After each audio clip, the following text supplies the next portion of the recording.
Hello and welcome to What Are Metro Mayors Good For?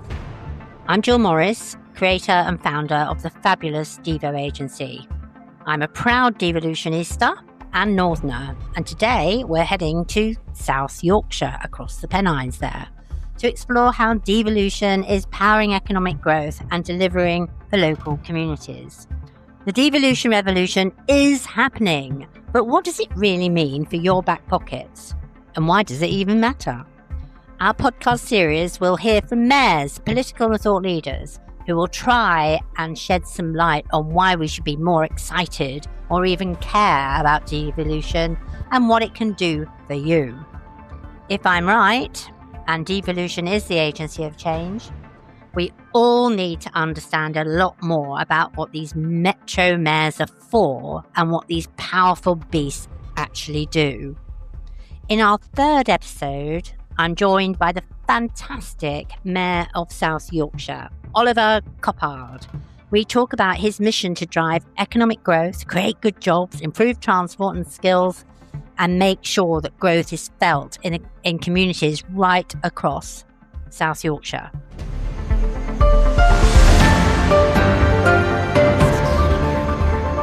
Hi. Hello. Mayor Coppard, Thank if I you. might Quite right. call you that, as we get a little bit more Americanized. As you know, I'm a bit of a fan of devolution. I've heard that rumour.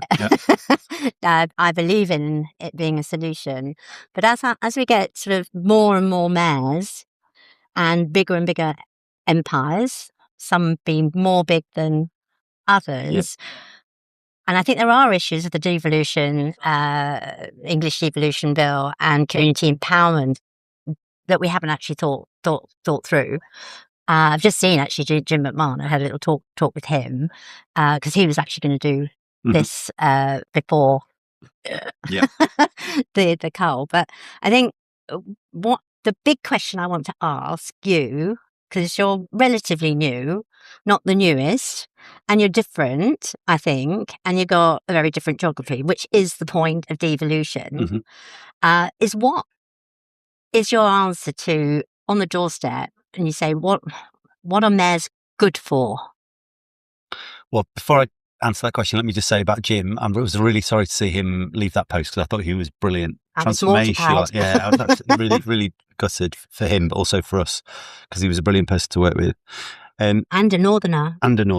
Like all the best people. So I think from my perspective, it's a pretty straightforward answer to the question of what a mayor's good for. Growth is the answer, because what we've seen, what the evidence shows, we're here in Liverpool City region, which is growing faster than the national economy, Greater Manchester, which is growing faster than the national economy, and in places like Rotherham, where we've seen over the last 20 years alone, 64% productivity growth. Sheffield is the second fastest core city. We're now the UK's first investment zone. We've got our UK industrial defence deal. Our tech sector over the last decade alone has gone from 325 million to 3 billion. All of those things in a greater or lesser extent are about more control, more power, more responsibility being vested in local places to be able to make decisions closer to people and give back communities that sense of agency, that sense of direction, ultimately that sense of pride that actually what we're doing is making a difference as a place. And that's what I think mayors are for. That's what I think mayors can do. That's what I think increasingly mayors are doing.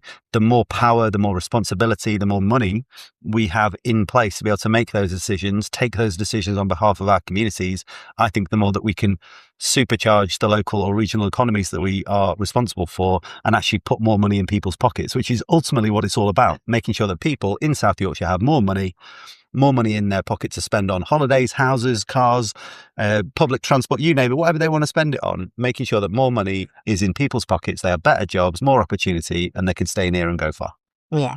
So why do you think that a lot of people don't really understand what a mayor is for, and in terms of the communication and what is happening, because people don't vote particularly highly in local elections or mayoral elections, when I would suggest that if you knew what a mayor was for, you would obviously say, well, it's more important for me to get that change to vote for the mayor. Yeah. And also, why do you get, therefore, people voting for reform mayors who can't do what you say, or they can't do what their national party want to do on stopping the small boats or immigration. And that there lies a sort of a problem, I think, for us in terms of getting that diversity, stronger communities, safe communities. We don't want intolerant communities, and that will be in South Yorkshire as it will be in other areas. Absolutely. There's quite a lot in there, so let me try and break that down. I think there's sort of a few reasons why people, I think, maybe misunderstand the role of mayors. One, I'm a mayor, but so is Ros Jones, the elected mayor of Doncaster, but so is the civic mayor of Sheffield or Doncaster or Barnsley or Rotherham. So we've got different terms for different jobs for the same term. And I think that can be confusing, let alone when you look at America, where a mayor is more like a city leader. So there's all sorts of complications and challenges there. Secondly, we're relatively new positions. The mayor of London is kind of relatively well established. Similarly, in Greater Manchester and South Yorkshire, it's only really been since 2017-18 that we've had a mayor.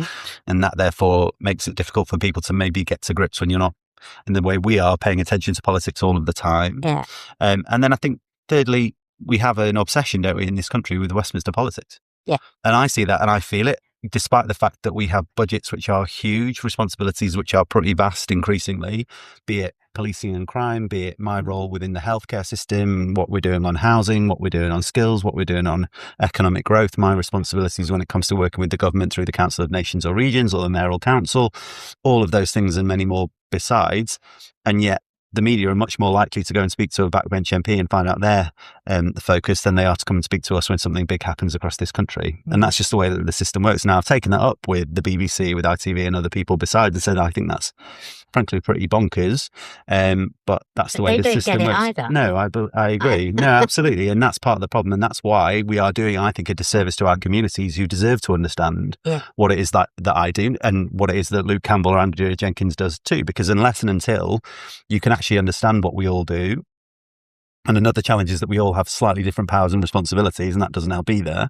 But until the media does their job of educating people, I'm not saying they should be sort of supporting me all the way and telling everybody all the brilliant things I'm doing, far from it. But the scrutiny that comes with proper media in the nations and regions is, I think, what allows you then to get people to understand our roles. And partly through a diminution of the local media landscape, the lack of scrutiny that comes from that is one of the challenges that we all face as a society, not just as a mayor.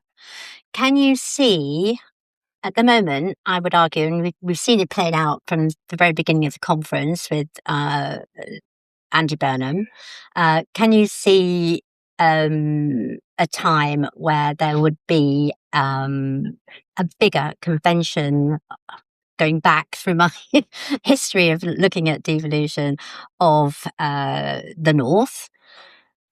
Would that ever happen? Do you think there's a lack of scrutiny and accountability? I held a soiree on this, and people felt on that particular call the democratic accountability was there, i.e. they don't like you or whatever. But I'm leading on to the big question, which always comes up in this thing, is fiscal devolution. If you want real power to really deliver that change, the more power you have, then there's a problem in terms of the accountability. And where's the responsibility lie when, I would argue from my perception, is that you've still got a very centralised government who, or maybe it's Whitehall or one department at the moment overseeing. There's lots of good stuff in the bill, but I think as we get full fat devolution, there are issues which we should probably be thinking about now. Well, I think fiscal devolution is not just a route to more power for communities, it's a route to more responsibility for communities. So giving me the responsibility or otherwise to raise taxes, so saying to me, look, if you want to pay for this thing over here, you have to raise the money locally, I think is what devolution should look like, because it's about giving me that responsibility to say, if you really want it, you have the opportunity to deliver it, but you're going to have to go and take some of the responsibility for raising the money. And I can't see why that wouldn't be democratic. It's certainly responsible. So I think that is absolutely right. You know, the conversation we're having about things like visitor levies, things like mayoral precepts, which are different in different places. Again, you know, not an easy thing for people to understand when people like Andy Burnham in Greater Manchester can raise a mayoral levy to pay for better public transport, but I'm not able to legally do that. So those sorts of things I think are all part of the conversation we need to have as a country about what are we prepared to give away from the centre to places, because actually it's not just about building places up in terms of their power, but it's about those places taking responsibility for their own future. And for me, that is intimately linked with the question of democracy. You know, I have an electorate of 1.4 million people. I've been mayor for 3 years. I've already stood for election twice because I've had to take on some more responsibilities and do that through an electoral route.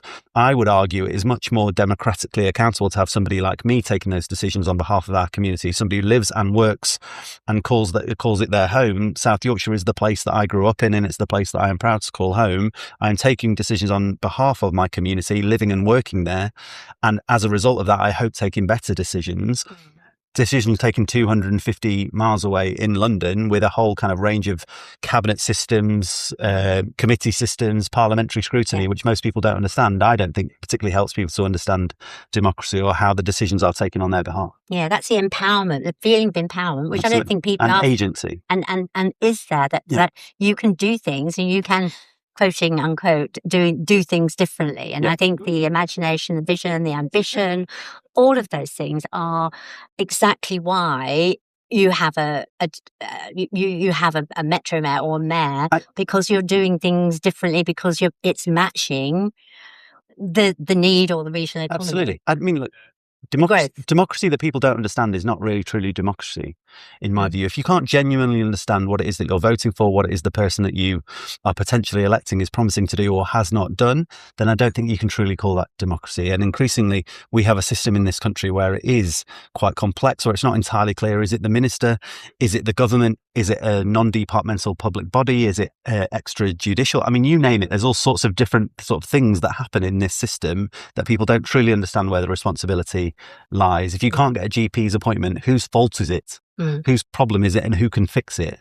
And those sorts of questions are, I think, at the heart of what people feel at the moment, which is disenfranchised, which is lacking agency, and which is angry and upset because their communities aren't changing fast enough and their problems aren't being solved quick enough. And without being able to have devolution in this country, where a mayor can step in place with power and money and responsibility and say, we're going to fix that because I live here too and that annoys me as well. I think without that sort of system, we're going to see people more and more frustrated with politics in this country. If there was a level of accountability, governance scrutiny to be proposed, because I would say, with all due respect, the Council of Nation Regions looks like you're having a really good time, and you get together lots of selfies and and obviously we've got a shared change of regime and focus maybe, and what we don't want is the national politics to play out on the devolution agenda, I would suggest. And I worry that may have happened a little bit when we've got now two southern-centric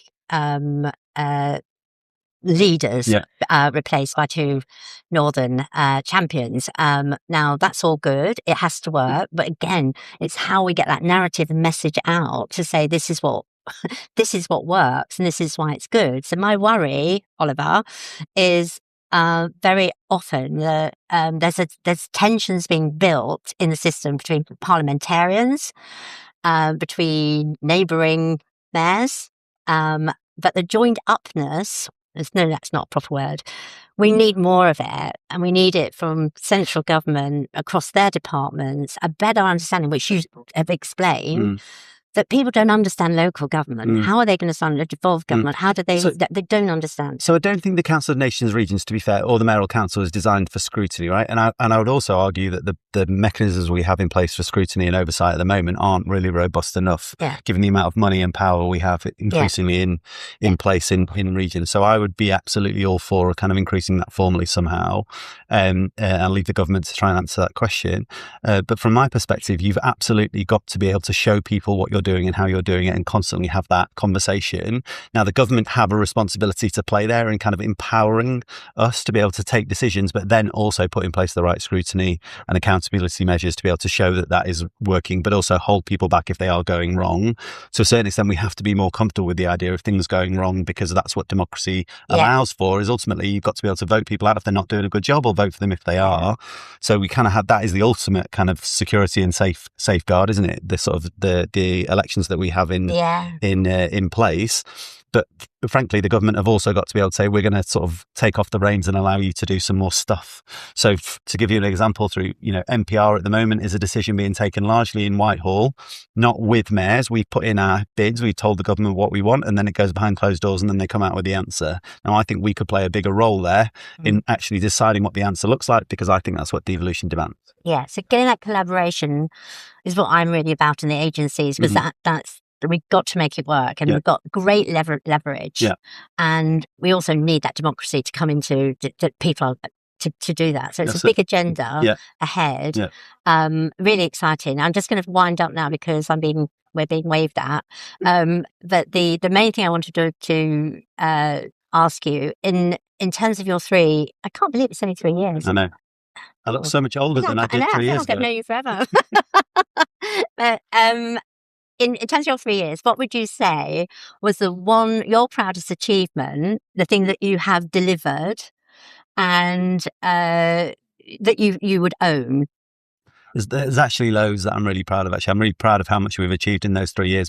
Brought the tram back under public control, taken the decision on the buses, just taken the decision to fund the reopening of Doncaster Sheffield Airport, £160 million commitment, UK's first investment zone, the defence deal that I've already mentioned, free travel for under 18s in Barnsley right now. But the one thing that I'm probably most proud of is Beds for Babies. And Beds for Babies is a scheme that we have pioneered in South Yorkshire.